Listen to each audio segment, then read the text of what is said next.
hello neighbors and welcome. Here I am in the beautiful Sitgreave, Apache Sitgreave National Forest on this beautiful spring day. I'm recording this on Tuesday, April 8th.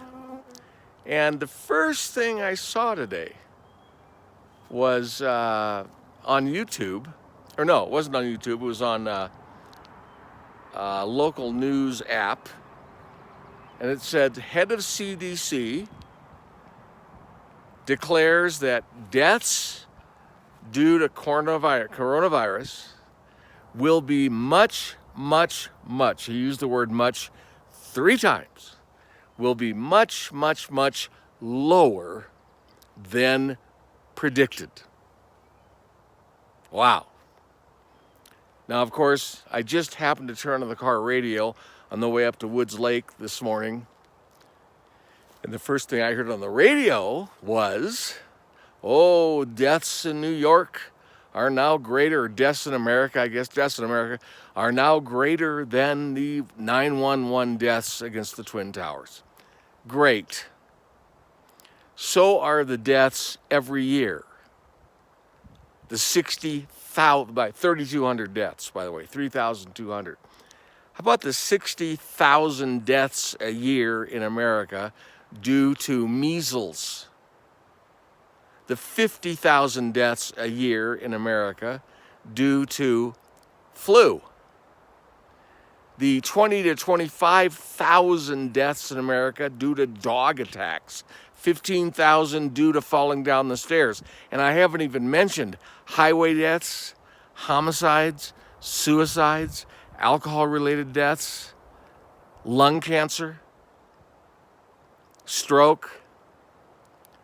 I mean, hundreds and hundreds and hundreds of thousands of people a year die in America.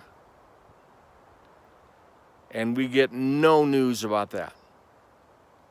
I mean, who is rising up and saying, wait, we've got to stop this measles pandemic? 60,000 people a year dying of the measles. And I guess what I want to say is, and I'm ranting, forgive me for my rants, but they feel so good, is that we're learning a couple things about ourselves and about our society because of this virus pandemic. And the first thing we're learning is that you're making a mistake if you trust or take stock of CNN or any of the major mainstream media outlets. It's not news. It's just part of the fear conditioning of the bureaucracy. Be afraid. Here's what kills me. Here I am in the National Forest. There are campgrounds everywhere. It's beautiful weather. There's no snow. It's gorgeous. They're all closed. Because after all, they do not want us outside in the air camping. They want us in our apartments, in our houses, glued to CNN, listening to the fear propaganda, being afraid, where we're all rounded up, gathered up, and under visible, measurable, countable control. Now you think I'm talking like an extremist, but I've learned something. I know a guy who lives in his van. He's not a bum. He's in his 40s. He works every year by taking his van up to somewhere like South Dakota. He picks sugar beets, works hard for 3 or 4 months, and makes enough money to live in his van the rest of the year and drive all over the place and just camp. He's a decent, articulate, normal, educated guy who has chosen not to sit in his apartment, not to go to a job, a regular job, not to, have his life run by CNN and pornography. Which pornography, by the way, right now is rising. It's out of control because people are in their houses. They don't know what else to do. Men, especially. So he lives in his van. So he's in California, which might be problematic anyways.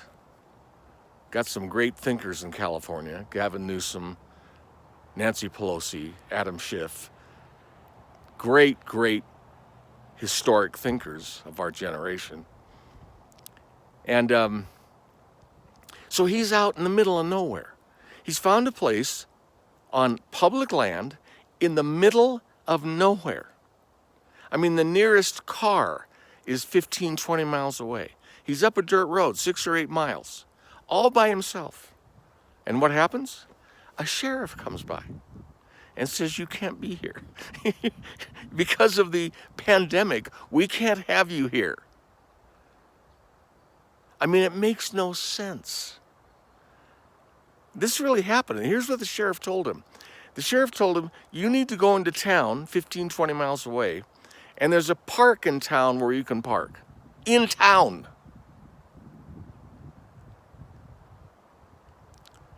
See, it's backwards.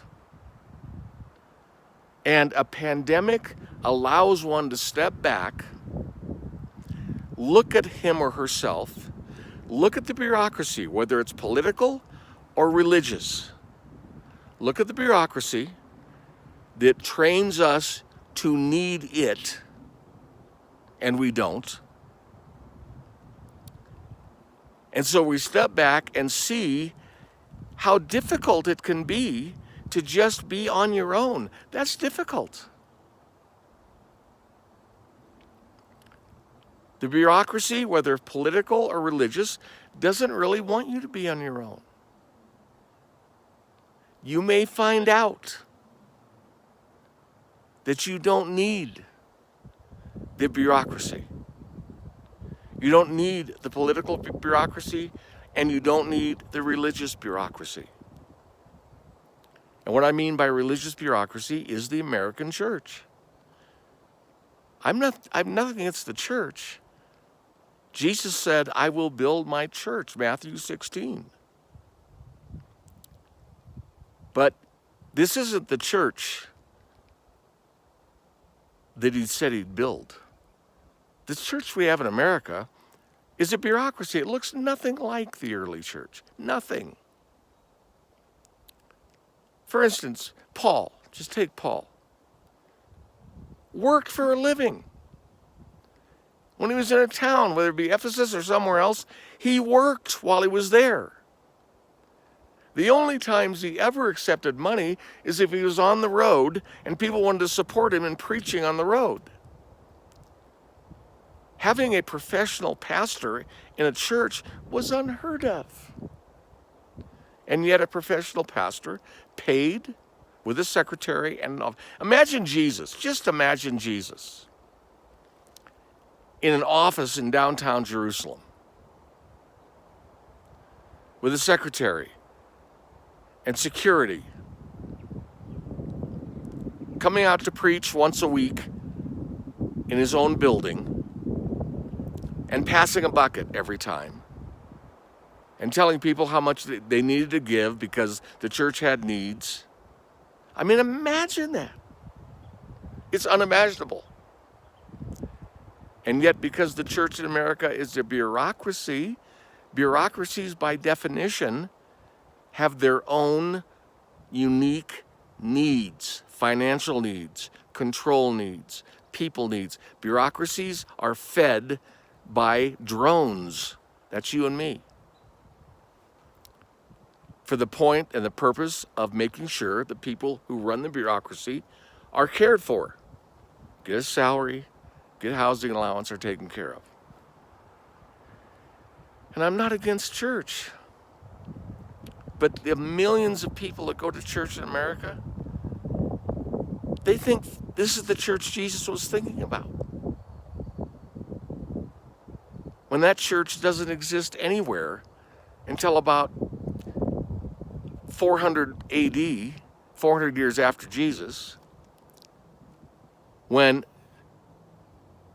the Council of Nicaea decided that we got to get everybody together and keep everybody under control. So we got to have priests and bishops and parishes, and we've got to make sure everybody obeys and believes the same thing. Why? Because politically it was necessary. We can't have people off being who they want to be. We can't have people off doing their own thing. And that's carried down to today. People that do their own thing, that don't go to church and just follow God, are suspect. Just like people who are out in the road on their own are politically, economically suspect. It's the same dynamic. Now, the positive side is this, that you don't have to be subject to that. You don't have to be. You can know who you are, not who the church or the political bureaucracy says you are. You can know who you are when you stand with God. You just know who you are. And you can be with others. I pointed out in the last rant how we don't need, one tree doesn't need the other. I want to make, and in fact, I went on to say that you could be married and not need the person. That's too radical a way to say it. It's true, but it's too radical because we just think when you love somebody or when you need somebody, get jealous of somebody, expect somebody, you deserve something from somebody, you're committed to somebody, they're committed to you, we call that love. When in reality, love can't exist where there is need and usury. So I believe in marriage. I've been married almost 51 years. But I understand that the less I need my wife, which means the less I'm using her for my own security or whatever, the more I love her. And so you and I can be alone in that sense. We can be on our own, know who we are, and love the people around us, love our wives, our husbands, love our children, love our friends. We can love them without needing them. I mean, the real test is, I love my wife. She's the greatest person in the world for me. She's my dearest friend. She knows every in and out of my weaknesses. She knows what a jerk I am. She knows I'm half 9-year-old, half 12-year-old. But the measure of my love for her is whether or not, if she dies, I'm distraught. If she dies and I am distraught and devastated and immobile and paralyzed, that's an indication that I never really loved her as much as I thought I did. Because love doesn't need. To the extent that love needs, it's not love. I've heard lots of preachers, I've done some sermons myself, not very good ones, over the years, about agape love, that sort of love of God that we can never quite figure out. You know, there's filial love, brotherly love, there's erotic love, which is always a no-no. You know, and then there's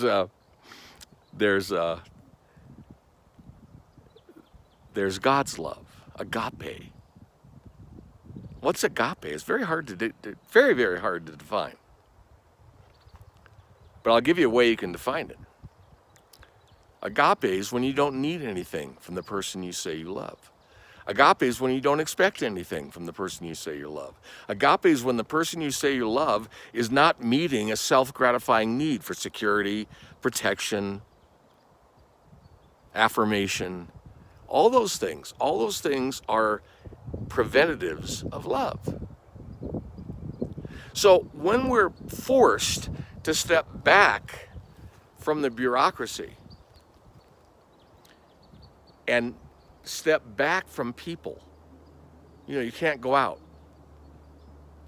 can't go to the bar, can't go to the movies, can't go to restaurants, can't go on dates, can't fly around. It's just you. And your, quote, loved ones.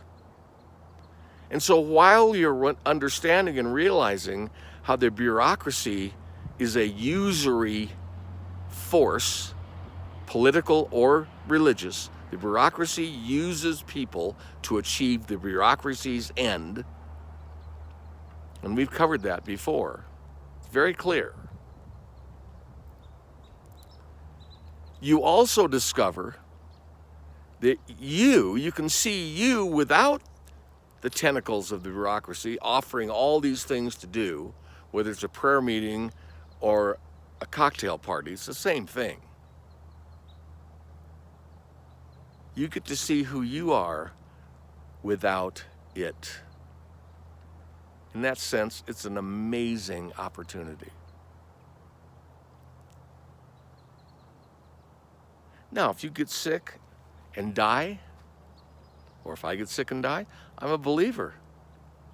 I'm supposed to not be afraid of that. I'm supposed to think that's okay. Heaven's waiting. If your wife or husband gets sick and dies, they're going to heaven. If you are devastated, take stock. Take this time to take stock. Do I love him, or do I just need him? If I could not need him, maybe I could really love him or her.